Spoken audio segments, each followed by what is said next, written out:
Mission 60 29-ാം ദിനം അണ്ണൻ തിരുമ്പ് വന്നിട്ടേണ്ട.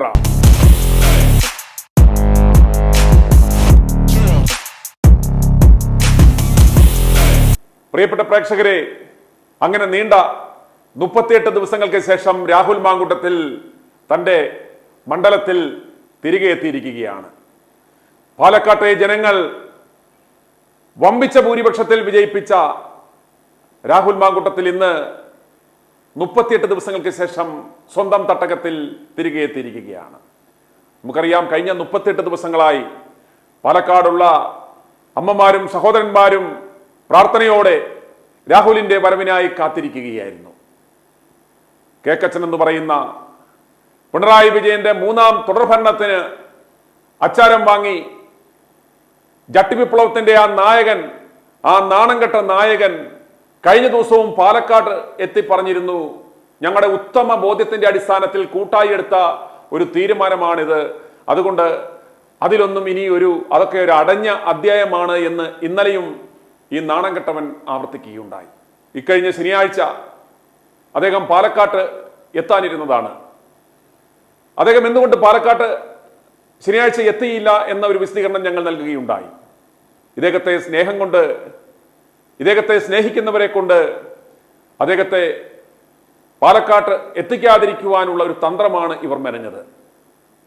അദ്ദേഹം പാലക്കാട് എത്താതിരുന്നാൽ, അദ്ദേഹം പാലക്കാട്ട് പ്രവേശിക്കാതിരുന്നു കഴിഞ്ഞാൽ രാഹുലിനെ ജനങ്ങൾ വെറുക്കുമെന്നും പല പല കഥകൾ അതിനോടനുബന്ധിച്ച് രൂപപ്പെടുമെന്നും ഈ ഗ്യാപ്പിൽ ഇവന്മാർക്ക് മറ്റ് തരികട പരിപാടികളുമായി മുന്നോട്ട് പോകാം എന്ന് കരുതിയെങ്കിൽ പോലും ശക്തമായ ഈ കഴിഞ്ഞ 38 ദിനമായി അദ്ദേഹം മാറി നിൽക്കുകയാണ്. ITV ന്യൂസ് ആരംഭിച്ച മിഷൻ 60 ഇപ്പോൾ 29-ാം ദിനം കടക്കുകയാണ്. ഈ 29 ദിവസവും നമുക്കറിയാം ജനങ്ങൾ വളരെയേറെ ആവേശത്തോടെയാണ് പ്രതികരിച്ചു കൊണ്ടിരുന്നത്. എന്തൊക്കെ സാധാരണഗതിയിൽ നമ്മൾ എത്ര സ്നേഹിക്കുന്ന ഒരു വ്യക്തിയാണേലും അവരെ വെറുക്കുന്ന തരത്തിലുള്ള അത്രയും മ്ലേച്ഛകരമായ, അത്രയും മോശമായ രീതിയിലാണ് രാഹുലിനെതിരെ പ്രചരണങ്ങൾ നടത്തിയത്.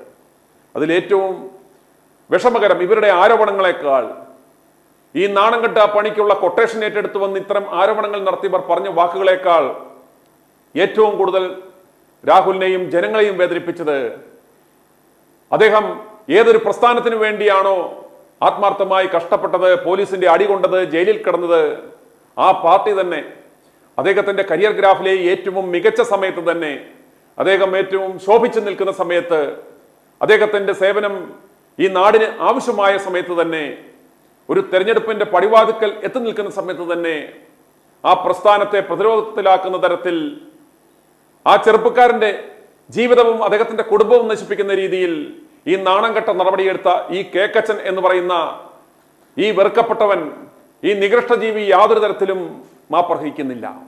ഇതിന് ഈ കേരളത്തിലെ ജനാധിപത്യ വിശ്വാസികളായ ജനങ്ങൾ തക്കതായ മറുപടി വരുന്ന തിരഞ്ഞെടുപ്പിൽ നൽകും എന്നതിൽ യാതൊരു സംശയവുമില്ല. ഓർക്കുക, ഇന്നലെ പോലും മണ്ഡലം കൺവെൻഷനിൽ പ്രസംഗിച്ചപ്പോൾ പോലും രാഹുലിനോടുള്ള ആ കലിപ്പ് ഇയാൾക്ക് മാറുന്നില്ല. ഇയാൾ ആ തുടക്കത്തിൽ ഏത് നിലപാടിലാണോ ഇയാൾ പറയുന്നത് അത് തന്നെ ഇയാൾ ആവർത്തിക്കുകയാണ്. ഇയാളുടെ ബോധ്യത്തിന്റെയും നിലപാടിന്റെയും അടിസ്ഥാനത്തിലാണ് രാഹുലിനെ മാറ്റി നിർത്തിയതെന്ന്. പക്ഷെ ഇവന്മാരെ എല്ലാം, ഈ നാണംകെട്ട പണിക്ക് കൂട്ടുനിന്ന സകലരെയും ലജ്ജിപ്പിച്ചുകൊണ്ട്, നാണിപ്പിച്ചുകൊണ്ട് ഇതാ ഈ 38-ാം ദിനം അദ്ദേഹം പാലക്കാട്ട് എത്തിയിരിക്കുകയാണ്. ഇടതുപക്ഷ പാർട്ടിയുടെ LDF-ന്റെ നേതാക്കന്മാർ, CPM സംസ്ഥാന സെക്രട്ടറി അദ്ദേഹം വ്യക്തമായി പറഞ്ഞിരുന്നു, രാഹുൽ പാലക്കാട്ട് എത്തിയാൽ ഞങ്ങൾ തടയത്തില്ല, പക്ഷേ ഈ വിഷയം ഇങ്ങനെ ചീഞ്ഞു പോകുന്നതിനോട് ഞങ്ങൾക്ക് പ്രത്യേക താല്പര്യമുണ്ട്, അതാണ് ഞങ്ങളുടെ താല്പര്യം. അദ്ദേഹത്തെ അറസ്റ്റ് ചെയ്യുവാനും അകത്തിടുവാനൊന്നും ഞങ്ങൾ ശ്രമിക്കില്ല എന്ന്. കാരണം അദ്ദേഹത്തിന് അറിയാം, രാഹുലിനെ പാലക്കാട്ടെ MLA ആക്കിയത്, അത്രയും ജനകീയനാക്കിയത് പിണറായി സർക്കാർ അദ്ദേഹത്തെ അറസ്റ്റ് ചെയ്ത് ജയിലിൽ അടച്ചതോടെയാണ്. ആ ജയിൽവാസത്തോടെയാണ് രാഹുൽ ഹീറോ ആയതും അദ്ദേഹത്തിനൊരു MLA ആകുവാനുള്ള വഴി തുറന്നതും. ഇനിയും അദ്ദേഹത്തെ ഒന്നുകൂടി ജയിലിലിട്ടാൽ, അറസ്റ്റ് ചെയ്താൽ അത് അദ്ദേഹത്തെ മറ്റൊരു തലത്തിലേക്ക് ഉയർത്തും എന്ന് ഭയന്നത് മാത്രമാണ് ഈ വിഷയം ഈ കേക്കച്ചനെ ഏൽപ്പിച്ച് ഇതുപോലെ ചവിട്ടി ചതഞ്ഞ് കിടക്കുവാൻ അവർ ശ്രമിക്കുന്നത്. ഇദ്ദേഹം കഴിഞ്ഞ ശനിയാഴ്ച പാലക്കാട്ട് എത്തുമെന്നോർത്ത് രാവിലെ 4 മണി മുതൽ ചെളിക്കുണ്ടിൽ താമര വിരിക്കാൻ നിൽക്കുന്നവന്മാർ രാഹുൽ എങ്ങനെയെങ്കിലും തീർന്നു കഴിഞ്ഞാൽ അവിടെ തനിക്ക് ജയിക്കാമെന്ന് കരുതുന്ന സി കൃഷ്ണകുമാർ, ആ സി കൃഷ്ണകുമാറിന്റെ നേതൃത്വത്തിൽ അവന്മാർ പലതരത്തിലുള്ള തെമ്മാടിത്തരങ്ങളും അവിടെ കാണിച്ചു കൂട്ടി. MLA ഓഫീസിന്റെ മുന്നിൽ എന്തൊക്കെ വൃത്തികേടുകളാണ് ആ നാണം കെട്ടവന്മാർ കാട്ടിക്കൂട്ടിയത്. ഒരു ലൈംഗികാരോപണത്തിന്റെ പേരിൽ നിഴലിൽ നിൽക്കുന്ന ആളാണ് ഇയാളെന്ന് ഓർക്കണം. ഈ സി കൃഷ്ണകുമാർ വളരെ മാന്യനായ ഒരു നേതാവാണ് എന്നാണ് നമ്മളെല്ലാം കരുതിയത്. പക്ഷേ എങ്ങനെയെങ്കിലും രാഹുൽ പെടന്നാൽ, രാഹുൽ ഇല്ലാതായാൽ, തനിക്ക് ആ പാലക്കാട് മണ്ഡലത്തിൽ ഒരു ഉപതെരഞ്ഞെടുപ്പ് വന്നാൽ, അതല്ല എങ്കിൽ വരുന്ന നിയമസഭാ തെരഞ്ഞെടുപ്പ് നടക്കുമ്പോൾ തന്നെ തോപ്പിച്ച പാലക്കാട്ടുകാരോട് ഇയാൾക്ക് ചോദിക്കാം, രാഹുൽ ഇല്ലാതായാൽ തനിക്ക് ആ ഗ്യാപ്പിൽ കയറാം, എങ്ങനെയെങ്കിലും വിജയിച്ചു കയറാമെന്ന് ദിവാസ്വപ്നം കണ്ടിരിക്കുന്ന ആ സി കൃഷ്ണകുമാർ, അദ്ദേഹത്തിന്റെ നേതൃത്വത്തിലാണ് ഏതാനും BJP പ്രവർത്തകർ അന്ന് വന്ന് പ്രതിഷേധം നടത്തിയത്. ഇന്ന് ഇവന്മാർ നനച്ചിരിക്കാത്ത ആ സമയത്ത് രാഹുൽ എത്തി. പക്ഷെ ഒരു കാര്യം നിങ്ങൾ ശ്രദ്ധിച്ചോ, രാഹുൽ ഒരു കള്ളനെ പോലെ, കൊള്ളക്കാരനെ പോലെ തലയിൽ മുണ്ടിട്ട് പാദയാത്രയിലല്ല പാലക്കാട്ടെത്തിയത്. അദ്ദേഹം ഇന്ന് കൃത്യം 10:30 ഈ സ്ഥിരം തൊഴിലാളികൾ, ഈ പ്രതികരണ തൊഴിലാളികളും രാഷ്ട്രീയ തൊഴിലാളികളും ഏതാണ്ട് മാധ്യമപ്പടയൊക്കെ എത്തുന്ന സമയം നോക്കിയാണ് ഇവന്മാർ പണി തുടങ്ങുന്നത്. ആ സമയം തന്നെ തടയാൻ വരുന്നവൻ വാടാ എന്ന രീതിയിൽ തന്നെയാണ് അദ്ദേഹം 10:30 അദ്ദേഹം പാലക്കാട്ടെത്തിയത്. അത് ഒളിച്ചും പാത്തും രഹസ്യമോ ആയിരുന്നില്ല. ഈ പാർട്ടിയുമായി ബന്ധപ്പെട്ട പ്രധാനപ്പെട്ട എല്ലാവരെയും തന്റെ വരവറിയിക്കുകയും അതുപോലെ പോലീസ് സ്റ്റേഷനിൽ തന്റെ മണ്ഡലത്തിലേക്ക് താൻ വരികയാണ്, ഇത്തരത്തിലുള്ള മിസ്ക്രിയൻസ് പ്രശ്നങ്ങൾ ഉണ്ടാക്കുവാൻ സാധ്യതയുണ്ട് എന്ന് രേഖാമൂലം പാലക്കാട് പോലീസ് മേധാവിയെ അറിയിച്ച ശേഷമാണ് അദ്ദേഹം ഇന്ന് പാലക്കാട്ട് എത്തിയത്. അതുകൊണ്ട് തന്നെ പോലീസ് അദ്ദേഹത്തിന് വേണ്ടുന്ന, അദ്ദേഹത്തിന്റെ ഓഫീസിന് വേണ്ടുന്ന വലിയ സംരക്ഷണം ഒരുക്കിയിരുന്നു.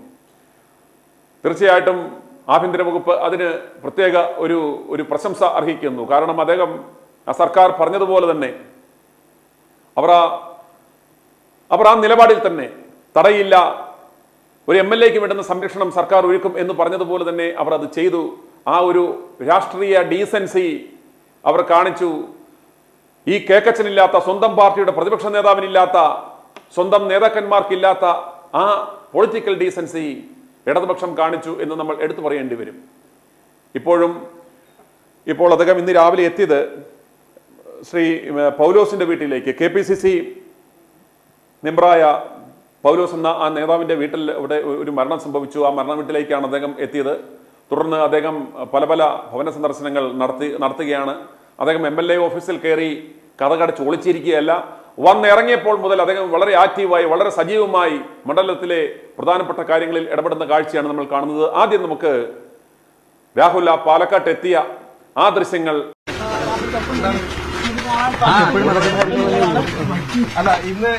ഇന്നെന്താ പരിപാടി? പറയാനുള്ളതെല്ലാം പറയാന്ന് പറഞ്ഞല്ലോ. എപ്പോഴാണ് MLA ഓഫീസിൽ കാണും?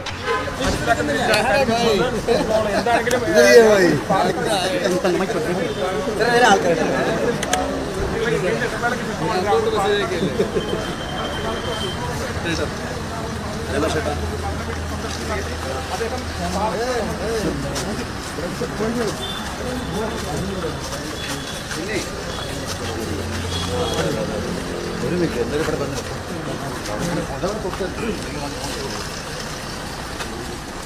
ജയ ജയ ബാ ജയ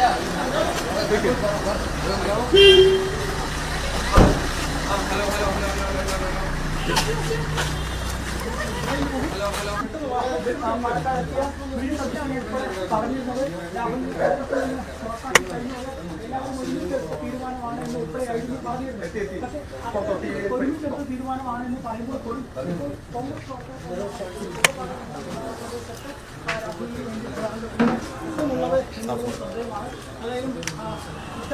വലിയ ആരോപണങ്ങൾ ഉയർന്നതിന് ശേഷം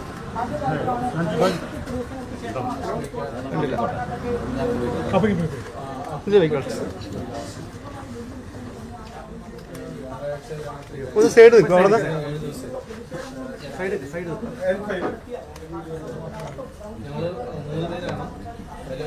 എന്റെ ബ്രദർ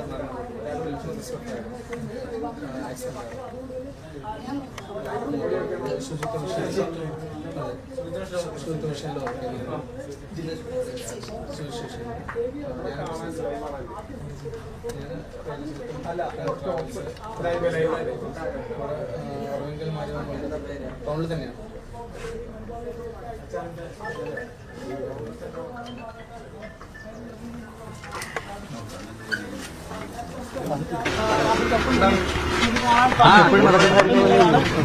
അല്ല ഇന്നെന്താ പരിപാടി? പറയാനുള്ളതെല്ലാം പറയാന്ന് പറഞ്ഞല്ലോ. എപ്പോഴാണ് MLA ഓഫീസിൽ കാണും. ഞാൻ കാണേണ്ടപ്പോ നിങ്ങളെ വിളിക്കാം, അങ്ങനല്ലേ പൊതുവെ. ഇപ്പോ ഇന്ന് ഈ പ്രതിഷേധം ഉണ്ടാകുന്നാണ് ഈ ഡിവൈഎഫ്ഐയും BJP ഒക്കെ അറിയിച്ചിരിക്കുന്നത്.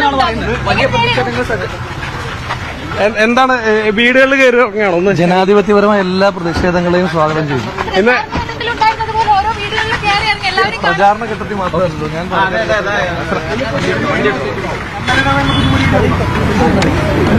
മാധ്യമങ്ങളെ കണ്ടോ? ഓഫീസിൽ നിന്ന് അറിയിക്കും. ഓഫീസിലേക്കാണോ? ഓഫീസിൽ നിന്ന് അറിയിക്കും. വിട്ടോ വണ്ടി എടുക്കണം.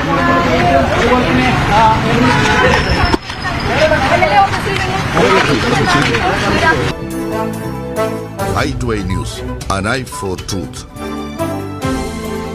i2i News സബ്സ്ക്രൈബ് ചെയ്തിട്ടില്ലാത്തവർ ഇപ്പോൾ തന്നെ സബ്സ്ക്രൈബ് ചെയ്യുക.